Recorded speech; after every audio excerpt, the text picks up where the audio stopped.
a lot of people don't know this, but there are certain foods that will fire up your body's extra fat burning machinery. You got white fat, which I told you is the wiggly jiggly kind you see in the mirror. So visceral fat's the fat that grows around our guts. That's a dangerous kind of fat. Brown fat.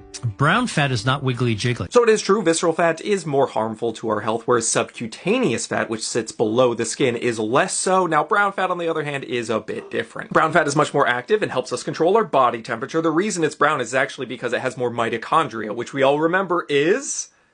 Man, isn't it funny, after years of biology, the only thing we basically remember is the powerhouse of the cell. However, we have very little brown fat in adulthood, and his claim... When you activate brown fat, it burns away the jiggly fat. Shut up. So what are the top foods we need to eat to turn on the brown fat, to burn the jiggly fat so I can lose weight? Now, he goes on to say things like apples have chlorogenic acid, which turns on brown fat. Sounded like bullshit to me, but I actually messaged Dr. Itz just to check if he knew anything I didn't. And he said, yeah, it's basically sensationalism. People say the same thing about coffee because it has high amounts of chlorogenic acid, but it's more the fact that caffeine is an appetite suppressant. That's why it helps people lose weight. Just like apples are a low-calorie food that have fiber helping you feel full, and that's why they can aid in weight loss. This kind of reminds me of Oat Zempic. Y'all remember that? Where people were blending up oats, lime juice, and whatnot, and saying it acts just like Ozempic. Was it bullshit? Of course, but oats can help you lose weight, and I'm kind of at the point where whatever it takes to get y'all to eat more whole grains and fruits and whatnot, I'll do. So yeah, beans have Schwingeldorf, and those can help you lose so much weight.